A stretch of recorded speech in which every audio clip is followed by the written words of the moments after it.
নমস্কার বন্ধুরা, ঘরকন্যা হেসেলের নতুন একটি ব্লগে তোমাদের সকলকে অনেক অনেক স্বাগত। আজকে দিনটি হচ্ছে বুধবার, ঘড়িতে এখন সন্ধ্যে 8:30টার মতন বাজছে। তো এখন আমরা যাচ্ছি গিয়ে হলো দীঘা।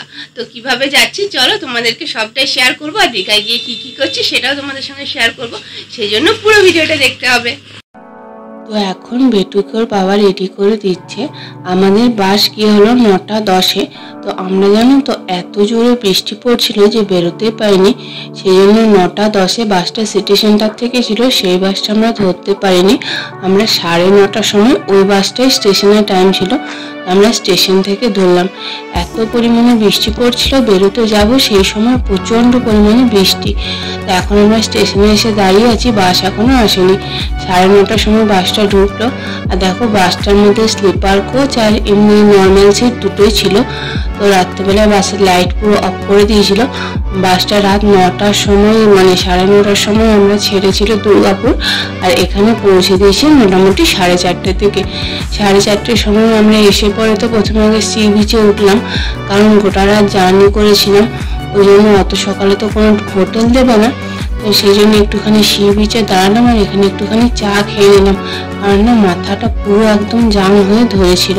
আর আমরা এদিকে চা খাচ্ছি আর বেটু ওইদিকে ছুটলো খেলনা কিনতে বাবার সঙ্গে। এখানে মোটামুটি আমাদের চাটা খাওয়া হয়ে গেছে। এবারে চলো দেখা যাক হোটেল দেয় কিনা। তো এখন আমরা হোটেল খোঁজার জন্য বেরিয়ে পড়েছি। প্রথমে না আমরা এই সিবার্ড বলে একটা হোটেলে ঢুকলাম, কিন্তু এখানে না সেরকমভাবে কোনো রুম অ্যাভেলেবেল ছিল না। তো তারপরে আমরা এই হোটেলটা ঢুকলাম, এটা হচ্ছে MTM সি সাইড। অবশেষে এই হোটেলটাতে আমাদের রুম পাওয়া গেল, কিন্তু রুম পাওয়া গেলে কি হবে, আমাদেরকে সব প্রসেসিং করে পরে বললো রুম পাওয়া যাবে 8:30টার পর। তো যাই হোক আমাদের মোটামুটি প্রসেসিং 5টার মধ্যে কমপ্লিট হয়ে গেছিলো। ওই 5টার থেকে 8:30 পর্যন্ত আমরা পুরো সি বিচে বসে আছি। আর সেদিনকে না দীঘাতে পুরো ওয়েদারটা মেঘলা মেঘলা করেছিল, সেই জন্য না সূর্য ওঠেনি। তো যাই হোক আমরা সানরাইজ তো খুব ভালোভাবে দেখতে পাইনি। এখন বাজে 9:25, আমরা এখন যাব ব্রেকফাস্ট করতে। তো এখন আমি হোটেলের ব্যালকনিতে দাঁড়িয়ে আছি। তো দাঁড়াও তোমাদেরকে ব্যাক ক্যামেরা করে ব্যালকনি থেকে সি ভিউটা দেখাই। এই দেখো এখান থেকে পুরো বিচটা বেশ ভালোভাবে দেখা যাচ্ছে, আর একদম সামনে থেকে বিচটা দেখা যাচ্ছে। তো এখন আমরা যাব ব্রেকফাস্ট করতে, কারণ আমাদের সকাল থেকে সেমনিভাবে কিছুই খাওয়া হয়নি। ওই যে 5টা 5:30টার দিকে আমরা খেয়েছিলাম বিচের মধ্যে 2 কাপ চা, ওই চাই খেয়েছি। আর বেটু এসে ডার্ক ফ্যান্টাসি বিস্কুটের প্যাকেটগুলো কিনেছিল, সেগুলো খেয়েছিলাম। তো আমরা আজকে সকালে ব্রেকফাস্টটা হোটেলে করিনি, সকালে ব্রেকফাস্টে একটু বাইরেও করেছিলাম, কিন্তু জানো তো এখানে খাবারগুলো খুব একটা ভালো ছিল না। প্রথমে তো এই হোটেলটায় ঢুকলাম, এই হোটেলটাতে তেমনিভাবে কিছুই খাবার পেলাম না। তারপরে এই রেস্টুরেন্টে ঢুকলাম, তো এখানে খাবারগুলো খুব যে বিশাল একটা ভালো ছিল সেটা ছিল না, মোটামুটি ছিল। আমি এখন এই দেখো বেটু রেডি হয়ে গেছে, মাথায় টুপি পরে। আমরা এখন যাচ্ছি এই যে বেটুর বাবাও রেডি হয়ে গেছে, কিন্তু বেটুর বাবা আমাকে ফোন নিয়ে যেতে দেবে না, কারণ বলছে ফোনটা জলের মধ্যে ডুবে যাবে। তো সেই জন্য আমরা সমুদ্রের কোনো ক্লিপ এখন তোমাদের সঙ্গে শেয়ার করতে পারবো না। আমরা সমুদ্র থেকে ঘুরে আসি, তারপরে বিকেল বেলাতে যেখানে যাবো সেটা তোমাদের সঙ্গে শেয়ার করবো। এখন বিকেলবেলা রেডি হয়ে গেছি উদয়পুর বিচে যাব বলে। আমি তো এই টপটা আর একটা স্কার্ট পরেছি, আর এসে পরে না পুরো যেন তো দুপুরবেলা ঘুমিয়ে গেছি, কোনো খাবার দাবার কিছু খাওয়া হয়নি। তো বিকেলবেলা বাবা বললো চলো বাইরে গিয়ে কিছু খেয়ে নেবো। আর এদিকে বাবা এখন বেটুকে রেডি করে দিচ্ছে। তো এখান থেকে না আমরা নিচ থেকে টোটো পাওয়া যায় এই হোটেলের সামনে থেকে, সেখান থেকে টোটো করে আমরা উদয়পুর বিচে গেছিলাম। উদয়পুর বিচের ভাড়া নিয়েছিল 100 টাকা। মানে এখানে না টোটোওয়ালাদের একদম ফিক্সড রেট আছে, যেখানে যাবে 100 টাকা মোটামুটি ভাড়া নেয়। এটা মানে ওনাদের রিজার্ভ ভাড়া, তাতে 2 জন গেলেও ভাড়া নেবে, 5 জন গেলেও ভাড়া নেবে। তো খুব বেশি সময় লাগলো না, খুব তাড়াতাড়ির মধ্যে আমরা পৌঁছে গেলাম উদয়পুর বিচে। আর উদয়পুর বিচে এসে দেখো এখানে কত রকমের টুপির দোকান, কত কি দোকান রয়েছে। আর এখানে না অনেক রকমের চশমার দোকান ছিল, যেহেতু সি বিচ না সেই জন্য অনেক রকমের চশমার দোকান ছিল। তো বেটু আর বাবা যাচ্ছে, আর আমি এদিকে ভিডিও বানাতে যাচ্ছি। আর এখানে বিচটা না ভীষণ সুন্দর। আর আমরা পৌঁছেছিলাম ওখানে 5টা থেকে 5:30টার মধ্যে। তো দেখো এত বিকেলবেলা তো কত মানুষ চান করছে। এখান থেকে তো জানো তো বাইকে করে তালসারি যাওয়া যায়, কিন্তু যেহেতু একটা বাইকের মধ্যে 4 জন যাবো বলে সেই জন্য বাবা বলে ছেড়ে দেওয়া, তালসারি যেতে হবে না। প্লাস অনেকটা দেরিও হয়ে গেছিল, তো আর আমি স্কার্টও পরেছিলাম, তো বাইকে চাপতে অসুবিধাও হবে। তো সব কিছু মিলিয়ে মিশিয়ে মানে আজকে তালসারিটা যাওয়া হলো না। তো দেখো কত সুন্দর সমুদ্রেতে ঢেউ আসছে, কি সুন্দর মানুষ এখানে এনজয় করছে। তো দেখে তো খুব ভালো লাগছিল, কিন্তু এদিকে তো অনেকক্ষণ কিছু খাওয়া হয়নি, পেটে তো খিদেতে অস্থির হয়ে গেছে।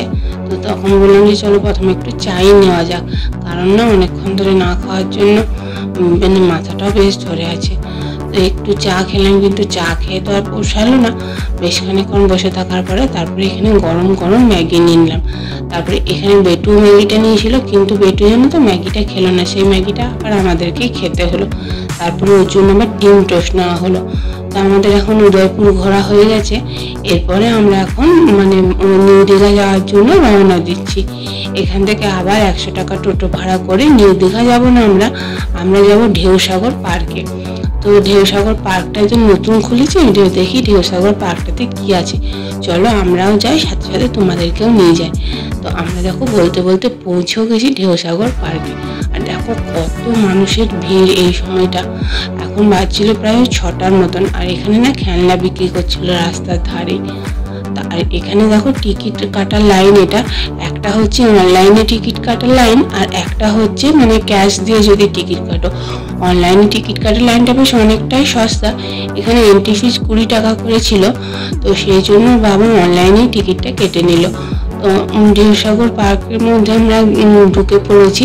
আর এই সামনের গেটটা বেশ সুন্দর, দেখো দুদিকে হরিণ দেওয়া আছে, মাঝখানটাতে খুব সুন্দর লাইটিং এর কাজ করা আছে, খুব সুন্দর লাগছিল এই জায়গাটা দেখতে।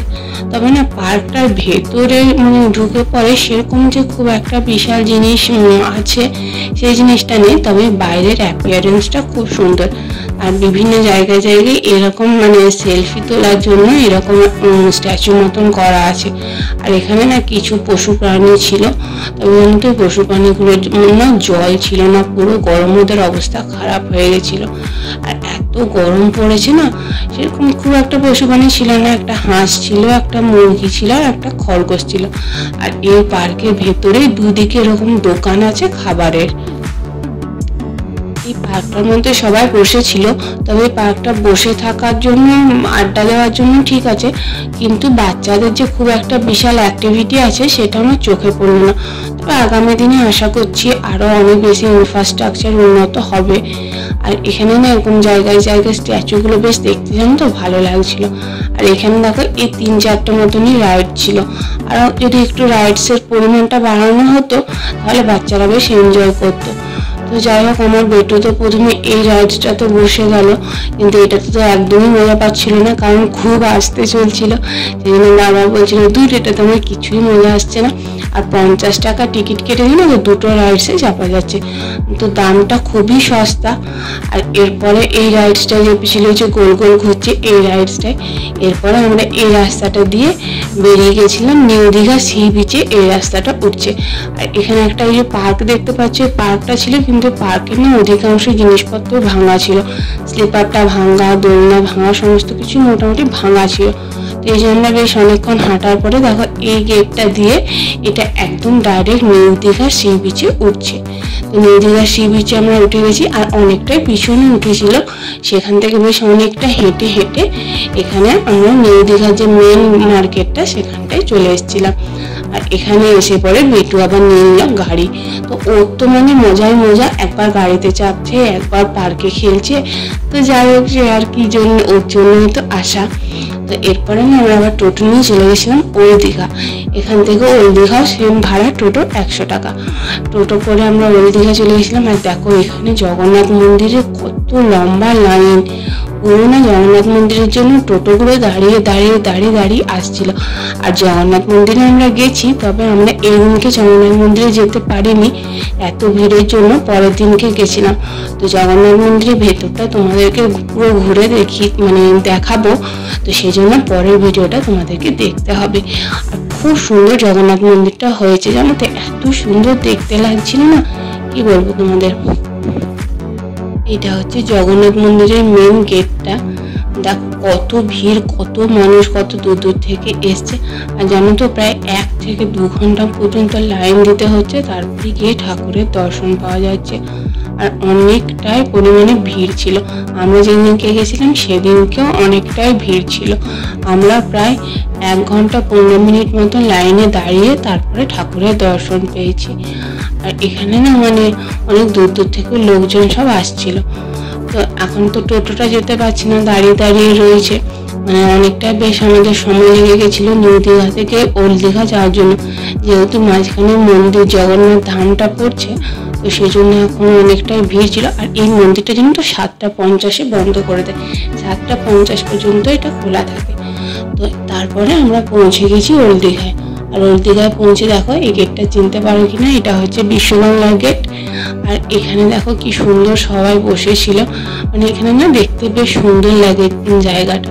তো এরপরে আমরা একটু ঘুরে নিলাম এই সামনেটায়। তারপরে আমরা একটু মার্কেটিং করার জন্য মার্কেটের ভিতরটায় চলে গেছিলাম। আর ওল্ড দীঘা মার্কেটটা তো খুবই ভালো, তোমরা তো সকলেই সেটা জানো। আর এখানে না আমি শাঁখা দেখছিলাম, শাঁখাগুলো জানো তো 100 টাকা করে দাম বলছে। আমি তো শুনে পুরো অবাক হয়ে গেছি। এই শাঁখাগুলো আমাদের এদিকে 800-900 টাকা দাম, সেগুলো এখানে 100 টাকা করে দাম বলছে। যা নেবে সেটাই 100 টাকা। তো আমার তো শাঁখা হাতে ছিল না, তোমরা আগে দেখেছো। তো আমি একজোড়া শাঁখা পরে নিলাম, কারণ বাড়ির অনেকেই বলছিল যে শাঁখা পরিস না, শাঁখা পরিস না। তো আমি মনে মনে ভেবেই রেখেছিলাম যে যখন দীঘা যাব, দীঘা গিয়ে পরে আমি একজোড়া শাঁখা পরে নেবো। আর জানো তো যেই শাঁখাটা আমি পরলাম, এটা আমাকে আসানসোল মার্কেটে 800 টাকা দাম পড়েছিল, সেই শাঁখাটা দীঘাতে 100 টাকায় পেলাম। মানে আমি তো পুরো অবাক হয়ে গেছি। আমি তো দিদিকে বলছি যে এত কম দামে তোমরা দিচ্ছ কি করে। যে দিদি আমাদের এখানে শাঁখা তো খুব বিখ্যাত, সেই জন্য আমরা দিতে পারছি। আর এরপরে দেখো এখানে কত রকমের ঘর সাজানোর জিনিস ছিল, দেখেই তো পুরো একদম মনটা জুড়িয়ে যাচ্ছে। কিন্তু এখানে তো জিনিসগুলো অনেক পরিমাণে দাম ছিল। তারপরে বেটু আবার যথারীতি চলে এসছে খেলনার দোকানে খেলনা কেনার জন্য। খেলনাতে তোর মন ভরে না, নিয়ে পরে এই বাইকটা নিল। আর বেটু না কোথাও গেলে পরে বেটু আর ওর বাবা দেখে খেলনা, আর আমি দেখি অন্যান্য যা জিনিস। কারণ কে অতক্ষণ খেলনার দোকানে দাঁড়িয়ে থাকবে বলো তো। আর ওর বাবার তো মানে বেটুকে খেলনা কিনে দেওয়াতে ভীষণ শখ।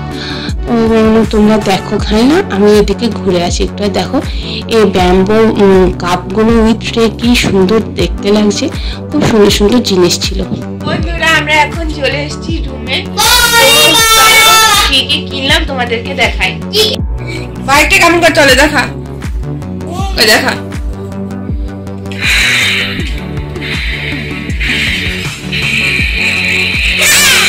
আর কি ডিকি আছে কেমন করে দেখা, ডিকিটা খুলে কেমন করে। আর এটা কিসের কিসের বাইক এটা?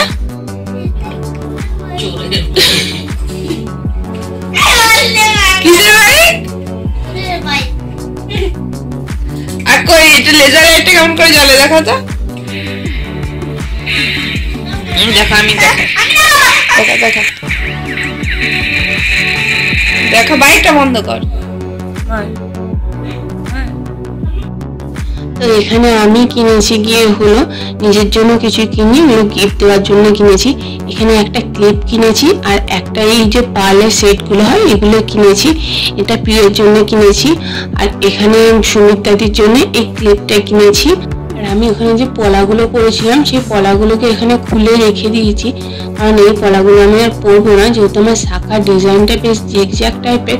তো সেই জন্য আমি এই জিগজ্যাগ পলাগুলো পরবো, আর আমি খোপার কাঁটাটা কিনেছি।